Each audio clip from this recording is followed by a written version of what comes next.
Hello everyone, welcome back to my channel code with fun. Hope guys आप सब कोई अच्छे होंगे।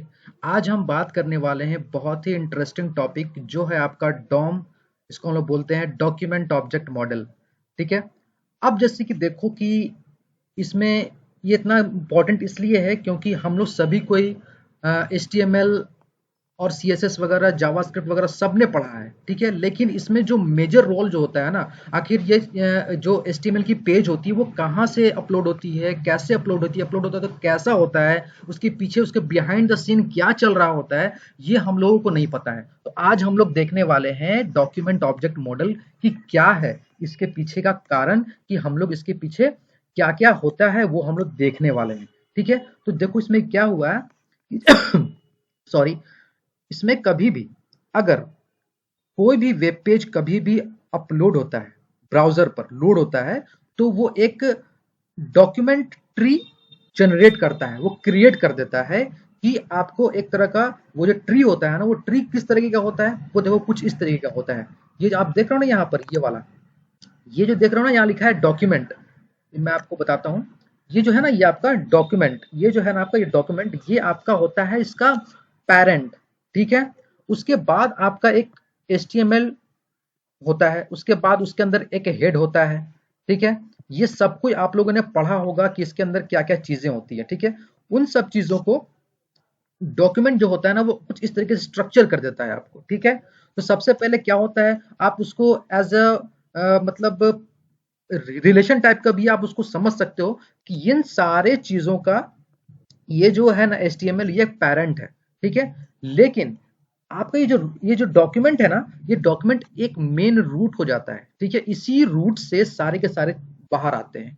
मतलब इसी डॉक्यूमेंट के ऊपर HTML जो रूट होता है वो जाकर के उसके ऊपर क्रिएट होता है, और वो अपने अंदर क्या रखता है, अपने अंदर HTML टैग के अंदर ही सारे काम करते हैं ना। ठीक है, तो HTML टैग के अंदर हमारा क्या होता है, बॉडी होता है, उसके बाद हेड होता है ना, और उस हेड टैग में क्या होता है कि हेड टैग में मेरा क्या होता है, टाइटल होता है ना। तो हेड टैग में जो टाइटल देते हो आप, तो वही आपका हुआ मतलब क्या बोलते हैं, आपका HTML से निकला हुआ एक पार्ट होता है। ठीक है, तो हम कह सकते हैं कि जो मेरा हेड है ना, हेड हेड जो है वो मेरा HTML का चाइल्ड हो गया। ठीक है, और ये जो हेड है ना, हेड के अंदर जो आपने जो टाइटल लिखा, उस टाइटल में उस टाइटल जो वो टाइटल जो है वो आपका हेड का चिल्ड्रन हो गया। मतलब कह सकते हैं कि आपका ये जो टाइटल है, टाइटल का जो पेरेंट है वो है आपका हेड, और हेड का जो पेरेंट है वो है आपका HTML। ओके, यहां तक तो समझ में आया होगा। और आप आगे चलते हुए आप इन सब चीजों खुद से को रिलेट कर पा रहे होंगे कि यहाँ जो बॉडी है, बॉडी का आपका ये जो है क्या बोलते हैं कि ये वाला जो HTML है ये आपका पेरेंट हो गया इसका, और बॉडी उसका चाइल्ड हो गया। ठीक है, और इसी बॉडी में हमारा एक H1 टैग होता है जो कि आप लिखते हो, H1 टैग में कुछ भी हेडिंग वगैरह देते हो, उसका उसका कुछ आप स्क्रिप्ट टैग लिखते हो जावास्क्रिप्ट को के फाइल को, या फिर जावास्क्रिप्ट कोड को रन करने के लिए। तो ये सब क्या हुआ कि ये बॉडी जो है आपका मतलब स्क्रिप्ट और H1 टैग, यहाँ पर इस केस में H1 टैग का ये दोनों चिल्ड्रन हो गया और बॉडी इस दोनों का पेरेंट हो गया। ठीक है, अब इसमें क्या है कि जो स्क्रिप्ट टैग में जो आप लिखते हैं ना, या फिर कोई भी अलर्ट कराते हो, कोई भी कोड लिखते हो, तो अलर्ट जो हुआ और टाइप जो आप देते हो उसके अंदर जो देते हैं, वो अब क्या हुआ कि ये वाला पार्ट है, ये वाला पार्ट जो आपका है, ये वाला पार्ट में क्या है कि ये दोनों आपका स्क्रिप्ट का चिल्ड्रन बन गया। ठीक है, और आपका बॉडी जो हो गया ये ग्रैंड पेरेंट हो गया, और स्क्रिप्ट टैग इस दोनों का आपका पेरेंट हो गया।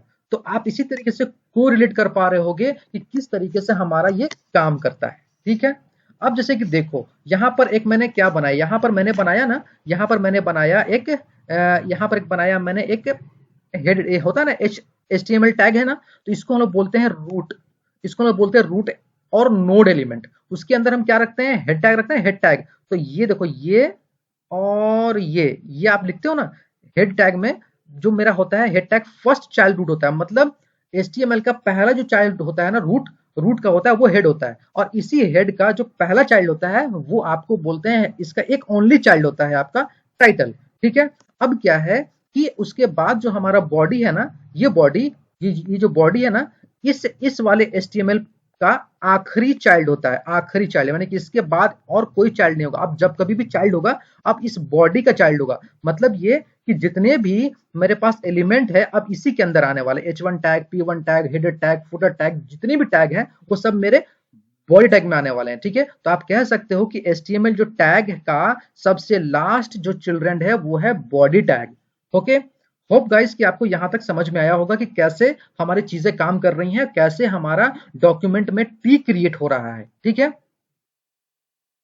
तो अब क्या है कि अब इसमें देखो मैंने क्या देखा, यहां बताया है कि HTML is the root node. देखो यहां पर क्या है, ये जो मेरा HTML है ना, ये मेरा रूट नोड है। ठीक है, ये मेरा रूट नोड है। यहाँ पर मैंने सब पॉइंट पॉइंट लिख दिया है मैंने यहाँ पर, ताकि आप लोग को समझने में आसानी हो। ठीक है, HTML has no parent. HTML का कोई पेरेंट नहीं होता है, इसलिए पेरेंट नहीं होता क्योंकि यही एक एक पेरेंट है, इसी के अंदर अपने अपने आप सारे सारे डॉक्यूमेंट्स को आप इसके अंदर रखते हो, यानी कि इसी HTML टैग में सारे के सारे टैग्स को इनक्लोज करते हो, इसके ऊपर तो कोई और टैग होता नहीं है। तो यही कहने का मतलब है कि HTML has a root node and HTML has no parent, इसका कोई पेरेंट नहीं होता।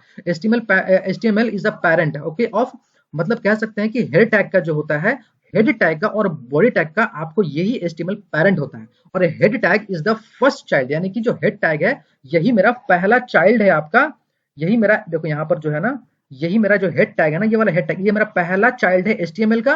ओके, और यही मेरा बॉडी जो है, और ये देखो यहाँ पर जो है ना ये हेड टैग, और जो दूसरा टैग है मेरा बॉडी, यानी कि जो दूसरा चाइल्ड है, ये जो दूसरा चाइल्ड है वो है मेरा कौन, बॉडी। बॉडी जो है मेरा सेकंड चाइल्ड है HTML का। ठीक है, उसके बाद क्या यहाँ पर लिख रहा है कि body has a second child. Okay, head is the one child, यानी कि हेड के पास सिर्फ एक ही चाइल्ड होता है। सिर्फ देखो यहाँ पर हेड टैग में सिर्फ एक ही चाइल्ड है, वो है कौन सा, टाइटल। उसका सिर्फ एक ही चाइल्ड होता है, उसमें कोई और चाइल्ड नहीं होते हैं, वो सिर्फ एक ही चाइल्ड रखता है। ठीक है, और बॉडी हैज टू चिल्ड्रन, यानी कि इस केस में यहाँ पर देखो बॉडी में क्या क्या रखा है मैंने, H1 टैग रखा है और P टैग रखा है। तो ये दोनों जो है ना, ये P टैग यानी बॉडी टैग का ये चिल्ड्रन हो गया, यानी कि ये H1 और P, इसके ये दो चिल्ड्रन हो गए, मतलब ये इन दोनों के ये पेरेंट हो गया बॉडी आपका। ठीक है, अब देखो यहाँ पर क्या है कि P is one child of hello world, यानी कि अब देखो जैसे क्या है कि इस हेलो वर्ल्ड का ये एक ओनली चाइल्ड है P टैग का, और इस हेलो वर्ल्ड का आपका ये जो पेरेंट हो गया P, और इसका हो गया आपका कौन सा, ये हो गया आपका हो गया बॉडी इसका पेरेंट। तो यानी कि बॉडी का चाइल्ड हो गया आपका ये दोनों, और इसके चाइल्ड हो गया आपको हेलो वर्ल्ड P टैग का, और H1 का जो चाइल्ड हो गया वो डॉम लेसन 1 हो गया। ठीक है, ओके, यहां तक समझ में आ रहा होगा। ठीक है, और H1 एंड P आर, देखो ये दोनों क्या है, ये दोनों आपस में, ये दोनों H1 और P1 ये दोनों आपस में सिबलिंग्स हैं। मतलब ये कि ये जो है ना, ये दोनों के पेरेंट्स जो है ना, ये दोनों के पेरेंट्स सेम है, तो ये दोनों आपस में सिबलिंग हो गए। ठीक है, ठीक है, और इसमें देखो क्या है कि इसमें मैंने आपको सही से आपको मैंने कैसे बताया कि देखो रूट जो एलिमेंट होता है, जो रूट एलिमेंट होता है, ये आपका एलिमेंट जो होता है, जो मेरा कैसे है, यहाँ पर देखो, यहाँ पर क्या है कि ये मेरा रूट एलिमेंट HTML जो है ना, ये एलिमेंट यानी हेड जो होता है ना, हेड टैग, उसका ये पेरेंट होता है। ठीक है, और यही इसका होता है पहला चाइल्ड होता है। ठीक है, इसको मैंने एक इसमें बताया है मैंने, ठीक है, एक डायग्राम में बताया है। और ये जो है कि मेरा जो बॉडी है ना, बॉडी, ये मेरा क्या होता है, ये रूट एलिमेंट का ये लास्ट चाइल्ड होता है। ठीक है, और इस हेड टैग का मेरा ये नेक्स्ट सिबलिंग है। ठीक है, और ये क्या है, एलिमेंट जो है मेरा बॉडी का, ये मेरा प्रीवियस सिबलिंग है। ठीक है, हम कह सकते हैं कि ये जो मेरा child node to HTML and siblings are each other, मतलब ये दोनों एक साथ में रहते हैं। ठीक है, होप गाइस कि आपको यहां तक तो कोई प्रॉब्लम नहीं हुआ होगा आपको समझने में कि हमारा जो मेन डॉक्यूमेंट ऑब्जेक्ट मॉडल है वो किस तरीके से काम करता है। ठीक है, अगर आपको किसी तरह का डाउट है तो प्लीज मुझे कमेंट बॉक्स में आप मुझे पूछो, मैं आपके सारे डाउट्स क्लियर करूंगा। और please like share and subscribe my channel. ठीक है, और हो सके तो मेरे वीडियो को शेयर कर देना, और अगर अच्छा लगा होगा, अगर मेरे वीडियो से थोड़ा बहुत भी कुछ सीख रहे होंगे तो प्लीज लाइक करके जाना, सब्सक्राइब करके जाना। ठीक है, तब तक के लिए keep watching and keep learning. Thank you so much.